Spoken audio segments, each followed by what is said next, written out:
Welcome, history enthusiasts and curious minds alike.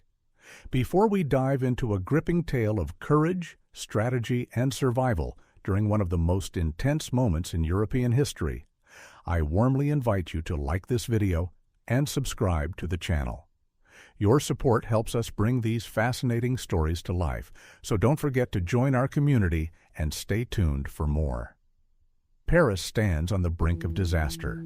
What once seemed a distant conflict has now arrived at its doorstep. Fleeing refugees desperately try to escape, while abandoned cars litter the streets. A lone monoplane, marked with iron crosses, releases bombs and delivers a chilling warning over the City of Light. The message is stark and terrifying. The German army is at Paris's gates. Amid the turmoil, a slender man with glasses remains firm. Joseph Galliani, the military governor of Paris in September 1914, declares, "I have been entrusted with the defense of Paris against the invader. I will fulfill this duty to the very end." In August 1914, Germany confronted the dreaded reality of a two-front war, battling France in the west and Russia in the east. Following the infamous Schlieffen Plan, the Kaiser's forces launched a daring campaign to defeat France within 42 days. With relentless force, German troops surged through Belgium, aiming to bypass French defenses and capture Paris. Yet the Germans were not the only ones on the offensive. As the Great War ignited, military doctrine embraced a fierce belief in attack. The prevailing thought was that the offensive would always triumph over defense.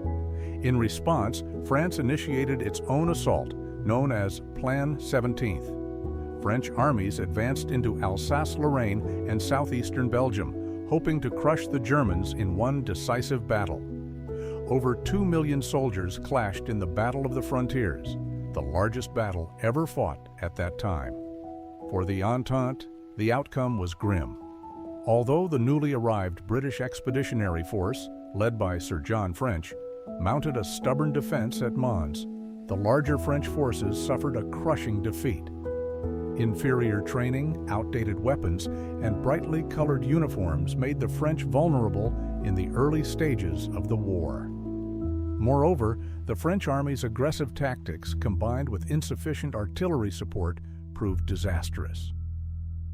Learning a foreign language is challenging, especially when lives depend on it. Soldiers and spies fluent in multiple tongues during World War I could gather intelligence, navigate occupied zones, forge papers, and communicate with diverse groups while avoiding capture.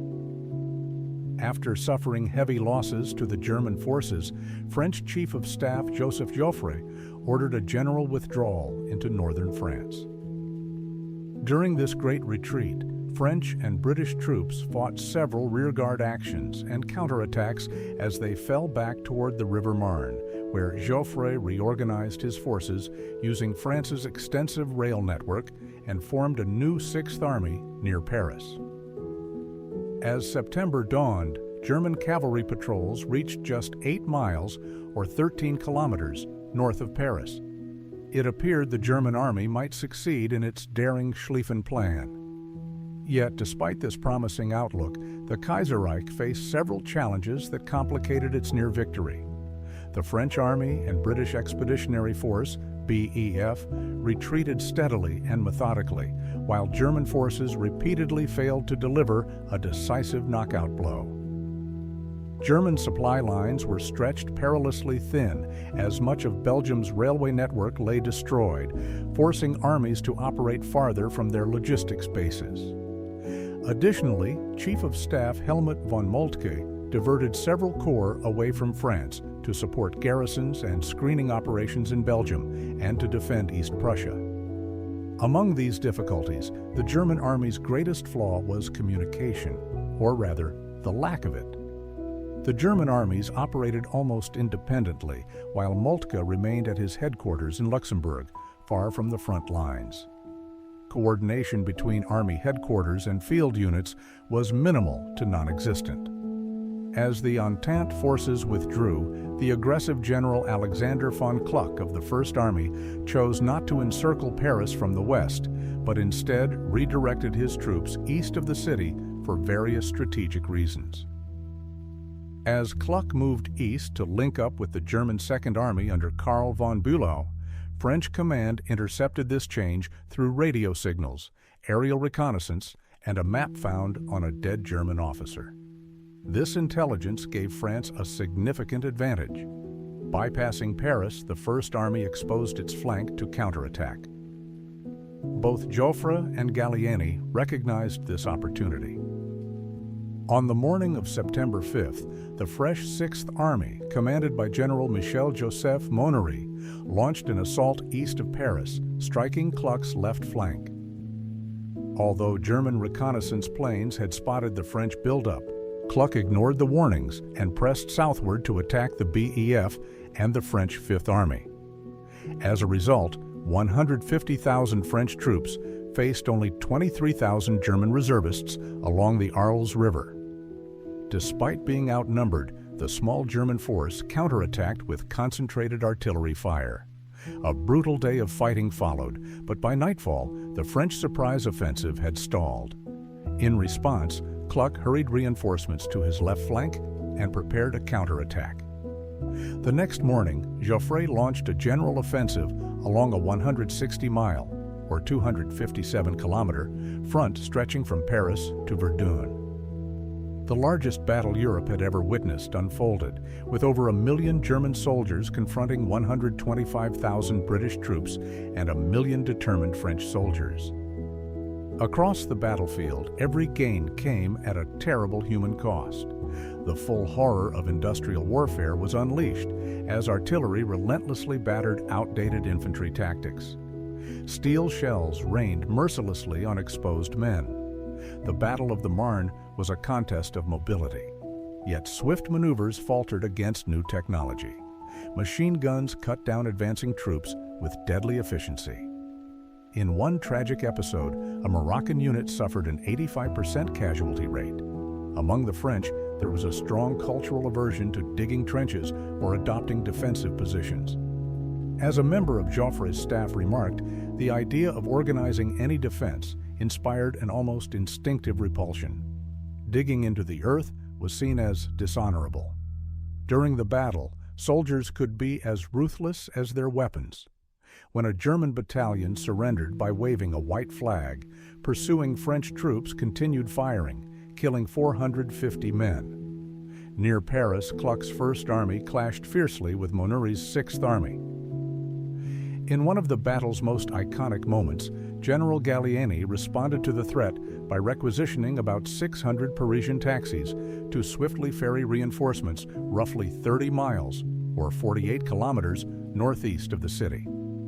Although the military effect was limited, this move greatly boosted the morale of French soldiers and civilians alike. As fighting raged, French aerial reconnaissance spotted a crucial opportunity. After Kluck reinforced his left flank against the Sixth Army, a 30-mile, or 48-kilometer gap opened between his forces and Bülow's Second Army. The French Fifth Army, led by the determined and aggressive General Louis-Franchet d'Espèrey, along with the BEF, pushed north into this gap, aiming to encircle and cut off two German armies. The BEF, especially its commander John French, had been reluctant to engage fully but advanced after a heartfelt appeal from Joffre. Although the BEF's progress was slower than d'Espèrey and Joffre desired, their push into the gap turned the tide. The right flank of the Fifth Army pinned Bülow at the Battle of the Two Marines, while the BEF and the Fifth Army's left steadily pressed deeper. Bülow found himself heavily pressured with exposed flanks. While German lines in the east seemed close to breaking under French attacks, Bülow faced a dire predicament. As the massive battle along the Marne continued, communication breakdowns between German generals and high command worsened. On September 8th, Moltke, who preferred to command through emissaries, sent liaison officer Richard Hensch to visit each army headquarters with verbal authority to act in Moltke's name if redeployments were necessary. The Eastern armies reported normal conditions. After assessing the situation, Hensch met with Bülow and his staff where tensions were high. The next morning, upon learning that enemy forces were massing heavily in the gap, Bülow decided to withdraw north behind the Marne with Hensch's approval. Following Bülow's retreat, Hensch ordered a reluctant Kluck to pull back as well. 2 days later, fearing the Eastern armies would be outflanked by the advancing Entente, Moltke commanded a full retreat northward. The German failure at the Marne had profound consequences. For a week, the Entente pursued the Germans, who finally halted on a ridge overlooking the Aisne River and entrenched themselves. Several frontal French assaults were repelled with heavy casualties. The resulting stalemate on the Aisne led the Entente to dig in as well. Soon, both sides attempted to outflank each other, digging trenches at every confrontation. From the North Sea to the Swiss border, the highly mobile offensive warfare of World War I's opening weeks on the Western Front transformed into 4 years of grueling trench combat. Germany found itself trapped in the very scenario it had desperately sought to avoid. It was forced into a prolonged two-front war of attrition. Years later, the defeat at the Marne and the collapse of the Schlieffen Plan became central to the stab-in-the-back myth. Revisionists and nationalists blamed Moltke, Bülow, Hensch, and even Jews and Freemasons for denying Germany its expected swift victory. For now, the soldiers endured the harsh realities of trench warfare until nearly 4 years later, when another Battle of the Marne would finally break the seemingly endless stalemate. As we reflect on the fierce battles, strategic gambits, and human costs that shaped the fate of Paris and the course of World War I, one must ask, how might history have changed if communication had been flawless, or if commanders had embraced defensive tactics sooner? Could the relentless drive for offensive glory have been tempered by a deeper understanding of modern warfare's brutal realities?